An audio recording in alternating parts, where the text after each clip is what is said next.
I am preparing for competitive exam. तो होता क्या है कि एक स्टूडेंट के लाइफ में डिसिप्लिन बहुत इंपॉर्टेंट है वाइल यू आर प्रिपेयरिंग। सो उस डिसिप्लिन को कैसे मेंटेन करा जाए। फॉर एग्जांपल जैसे मैंने अगर एक स्ट्रैटेजी बनाई, 8 दिन 10 दिन वो स्ट्रैटेजी चली, लेकिन फिर ऐसा एक बीच में ब्रेक आता है कि वो स्ट्रैटेजी ब्रेक हो जाती है, देन आई कंफर्ट जोन में मैं आ जाता हूँ वापस से। तो सर उस डिसिप्लिन को कैसे मेंटेन करके रखूँ for long period of time, so that I can be grow in my career. तो आपको क्लियर है कि आपको ये एग्जामिनेशन क्रैक करना है, जी सर। आपको ये भी क्लियर है कि उसके लिए डिसिप्लिन ज़रूरी है, बिल्कुल सर। फिर वो मेंटेन क्यों नहीं हो पा रहा है? आप बताइए उसके पीछे क्या रीज़न है? सर एक्चुअली आई फील कि जब एक पीरियड आता है कि जहाँ पर मुझे लगता है कि नहीं, अब आई एम इन कंट्रोल, अब मैं आगे बढ़ सकता हूँ, आगे उस चीज़ को फॉलो कर सकता हूँ, डे आगे अपने दिन को बढ़ा सकता हूँ अपने अकॉर्डिंगली। बट ऐसा एक मोमेंट आता है कि फॉर एग्जांपल मैंने कुछ देर मोबाइल चला लिया, कुछ दिन मैंने किसी से ऐसे बात कर ली जिस पे मेरा ध्यान वहाँ से भटक गया। तो सडनली वहाँ से क्या होता है कि जो मेरा जो रूटीन है वो धीरे धीरे कम होते जाता है, और जो मेरा पुराना लाइफ स्टाइल है वो धीरे धीरे वहाँ उस पर हैवी होते जाता है, और उसको फिर वापस से फॉलो करना उस रूटीन को काफ़ी मुश्किल हो जाता है। बेसिकली यहाँ पर प्रॉब्लम क्या है कि एक तरफ आपकी बायोलॉजी है जिसको आपके इस एग्ज़ाम से कोई मतलब नहीं है, उसको सिर्फ इस चीज़ की पड़ी है कि मेरे को सेंसरी प्लेजर्स कहीं से भी किसी भी तरीके से मिल जाए, मतलब मेरे को मज़ा आता रहे, मुझे कुछ करना ना पड़े, बढ़िया से बढ़िया सेंसेशंस मिलती रहे, जो भी हमारे सेंसेस के थ्रू होती है, जितनी भी सेंसेशंस होती हैं, जितनी भी तरह की प्लेजर्स होते हैं, वो प्लेजर्स मिलते रहे और पेन ना हो। Yes sir. तो बेसिकली जो फंडामेंटली जो प्रॉब्लम है वो ये है कि अब या तो ये जो पढ़ाई आप कर रहे हो, ये जो तैयारी कर रहे हो, ये प्लेजर होता उससे बड़ा या एटलीस्ट उतना ही जितना कि वो है, वो जो सेंसरी प्लेजर्स हैं आपके लिए, है ना। बट ऐसा तो है नहीं, क्योंकि अगर वो होता तो ये क्वेश्चन ही नहीं उठता। Yes sir. वो आपके लिए पेन है, तभी तो वहाँ पे ध्यान को लगाना पड़ रहा है, यस और ध्यान अपने आप कहीं और लग रहा है। फॉर एग्जाम्पल मैं आपको एक सिंपल एग्जाम्पल देता हूँ। आपके दादाजी या आपके परदादाजी कोई भी आपको एक मैप दे देते हैं अपनी डेथ से पहले कि बेटा ये मैप है, वहाँ जाएगा हमारे उस पुराने घर में, तेरे को वहाँ पे खोदना है, और वहाँ पे नीचे ना कुछ खजाना दबा हुआ है जिसकी वैल्यू आज की डेट में करोड़ों रुपए की है। तो अब उसको खोदने में मानो 10 दिन लगने वाले हैं, और आप किसी और की हेल्प नहीं ले सकते, नहीं तो सबको पता लग जाएगा। तो अकेले आपको खोदना है अगले 10 दिन तक, या ये मान लो अगले 1 महीने तक। वो काम हो जाएगा या नहीं हो पाएगा? सर हो जाएगा। क्यों? क्योंकि आउटकम क्लियर है माइंड में कि 1 महीने बाद गारंटेड है कि मुझे ये मिल जाएगा। यस। अभी जो आप कर रहे हो वहां पे यही सर्टेन नहीं है कि आपका होगा या नहीं होगा। यस। एक रेस है जहां पे आप चाहे जितना मर्जी तेज भाग लो, बट अकेले आपसे कुछ नहीं होता, बाकियों पर भी डिपेंड करता है कि वो कितना तेज भाग रहे हैं। यस। अगर आपसे तेज भागने वाले बैठे हैं तो उनका हो जाएगा, आपका नहीं होगा। प्लस और बहुत सारे फैक्टर्स वहां पे प्ले करते हैं। उस मूवमेंट में जिस वक्त आप वो एग्जाम दे रहे हो, तब आपका थॉट प्रोसेस क्या है, आपका माइंडसेट क्या है, यू आर नॉट श्योर कि होगा या नहीं होगा, तो माइंड उस डायरेक्शन में काम ही नहीं कर रहा। माइंड क्या बोलेगा अपने आप को कि मैं इतना एफर्ट करता रहा हूं, पता नहीं होगा भी या नहीं होगा। Exactly sir.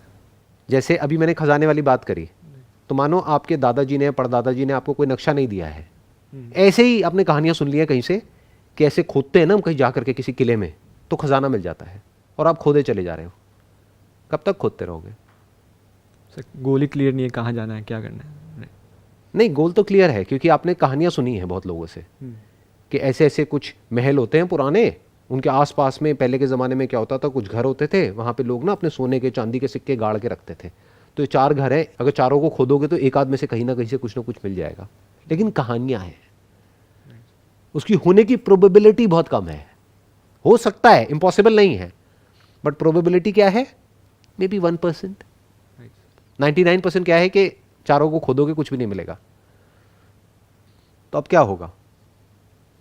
दोनों में कुछ फर्क है। जो पहली सिचुएशन मैंने जो पहला एग्जांपल दिया था कि दादाजी ने बताया और आप खोद रहे हो, और अब जब आपको पता ही नहीं है कि वहां से निकलेगा भी कुछ या नहीं निकलेगा, कुछ होगा भी या नहीं होगा 4 महीने बाद, दोनों में एफर्ट में कुछ फर्क है। सर फर्स्ट में आउटकम पता है आपको कि यहीं पर ही मैं खोदूंगा तो मुझे खजाना मिल जाएगा। सेकंड में मेरे को एफर्ट ज़्यादा लगाना पड़ेगा, और उसके बाद पता भी नहीं है कि मिलेगा कि नहीं मिलेगा।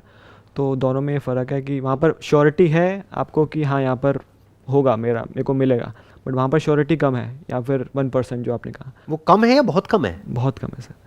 कम में और बहुत कम में बड़ा फर्क होता है। Yes sir. कम मतलब क्या? 50-50 है। Yes sir. बट बहुत कम मतलब क्या, 1% सक्सेस 99% फेलियर। क्या ऐसे ही नहीं है आपके जो भी कॉम्पिटिटिव एग्जाम्स हैं उन सब में? सक्सेस की पॉसिबिलिटी क्या है? Sir 1 out of 1000, 2000, 10,000. Even worse than what I was talking about. Yes. मैं तो कह रहा हूँ 1 out of 100, what you are saying is 1 out of 1000। Yes, sir. Problem की जड़ मिल रही है आपको, पकड़ में आ रही है। प्रॉब्लम ये नहीं है कि आप एफर्ट नहीं कर सकते हो फिजिकली या मेंटली। प्रॉब्लम ये भी नहीं है कि जो आपको प्लेजर्स मिलते हैं उससे आप अपना ध्यान हटा सकते हो, क्योंकि कुछ और इंटरेस्टिंग आपको नजर आता है तो वहां से ध्यान हट जाता है।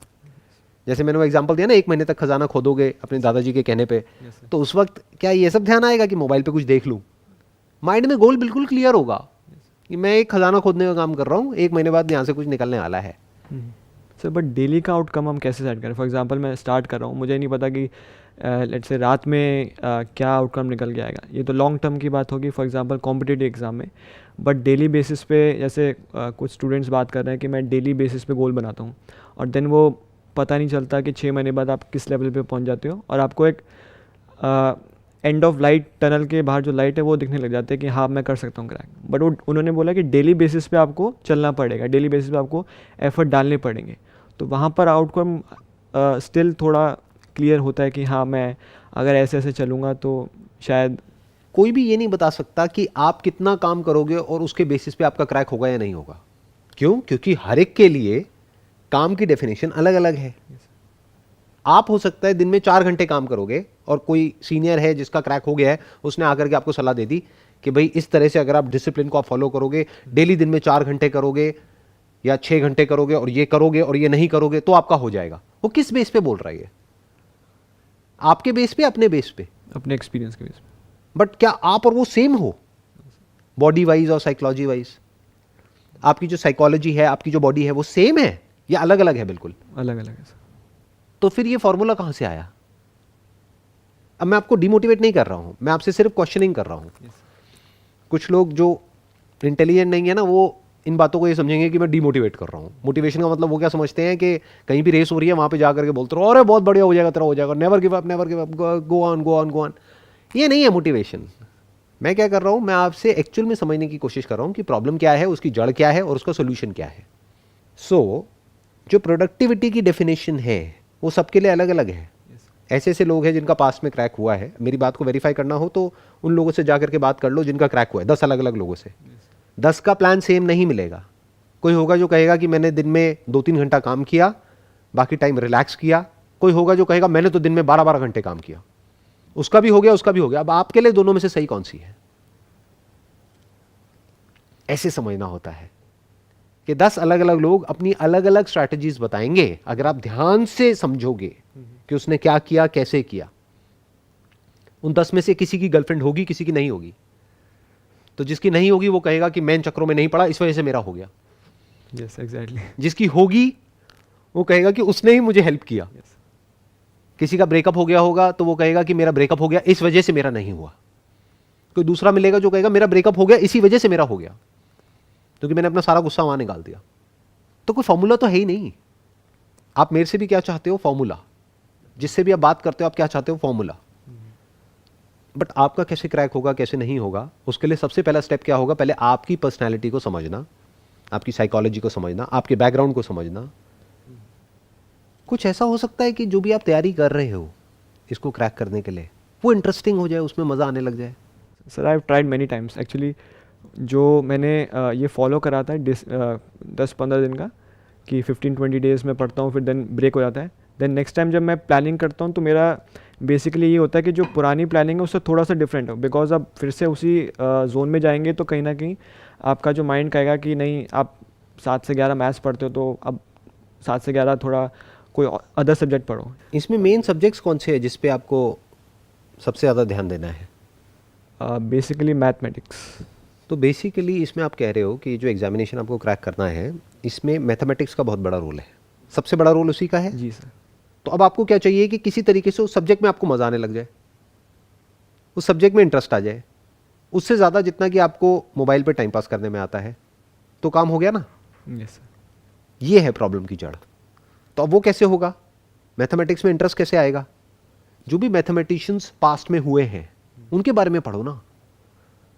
तो तो आपको पता लगेगा कि लोग कहाँ कहाँ तक गए हैं, किस किस लेवल तक गए हैं। उनकी बायोग्राफीज पढ़ो, कहानी तो है। yes, अगर कोई ऐसी कहानी आपके दिमाग में बैठ जाए जो कि आपके माइंड में कोई आइडल बन जाए कि मुझे भी इसी लेवल का मैथमेटिशियन बनना है, तो मान लेते हैं आप उस लेवल का नहीं बनोगे, बट एटलीस्ट इस लेवल का तो बन जाओगे कि वो एंट्रेंस क्रैक हो जाएगा, आपका काम हो जाएगा। yes, You must fall in love with mathematics.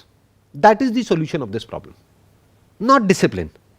Because if you are in love with mathematics, and even if the outcome is not clear, you are enjoying what you are doing. exactly, तो आपके 1-2 साल waste नहीं हुए, और कुछ नहीं तो 2 साल बाद आप एक बेटर मैथमेटिशियन बन गए जो थे 2 साल पहले। क्रैक नहीं भी हुआ तो नहीं भी हुआ तो कुछ मिल गया ना, आउटकम तो क्लियर हो गया। yes, तो अब इससे क्या हुआ, तीनों प्रॉब्लम सॉल्व हो गई। आपकी 3 प्रॉब्लम्स थी। एक थी कि जो काम आप कर रहे हो उसमें मज़ा नहीं है, तो मज़ा कैसे आएगा, मैंने आपको बताया। ऐसी कहानियाँ पढ़ो जिसको पढ़ करके, जिसके बारे में सुन करके वो इतनी इंस्पिरेशनल हो, उसमें कुछ ऐसा हो कि वो आपको अंदर से भगाए। उससे क्या हुआ, आपको अब वो करने में मज़ा आने लग गया।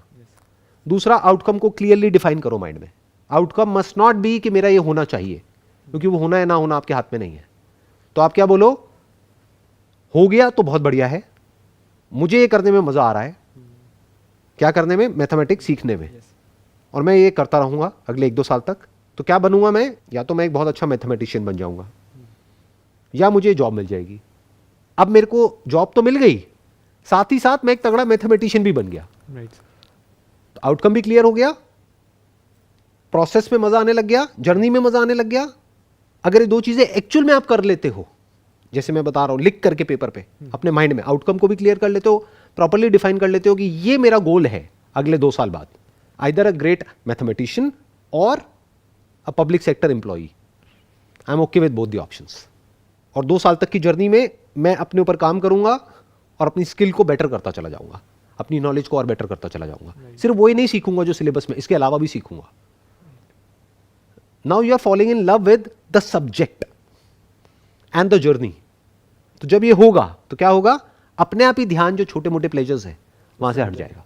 वो सब चलेंगे साथ साथ में, बट कम, ऐसा नहीं छूट जाएंगे, बट उतने ही होंगे जितने की होने चाहिए। प्यास लगी, पानी पिया, काम खत्म। भूख लगी, खाना खाया, काम खत्म।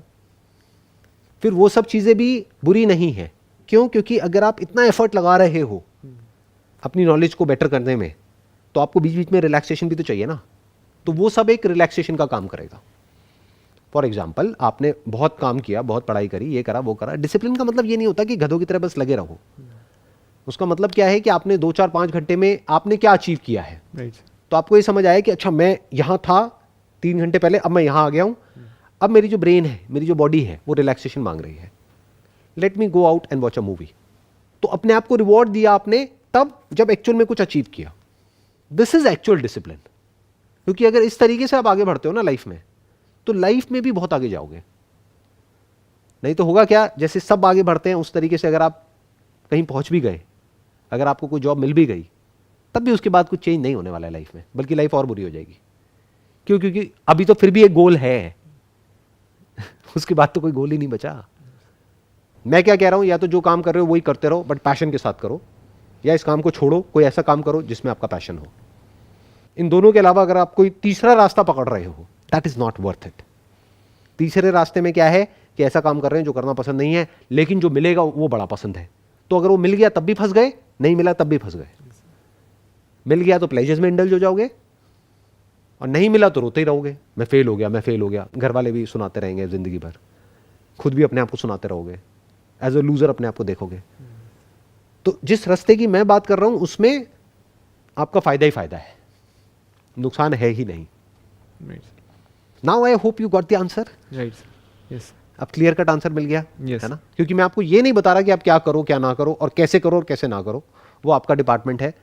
मैं सिर्फ आपको ये बता रहा हूं कि एग्जैक्टली डीपली अगर आप प्रॉब्लम को समझोगे तो ये प्रॉब्लम है और ये उसका सोल्यूशन है। अब उसको कैसे निकालना है, या वो करना है, कुछ और करना है, ये सब कॉल आपकी है, वो आपका डिपार्टमेंट है, मेरा नहीं है।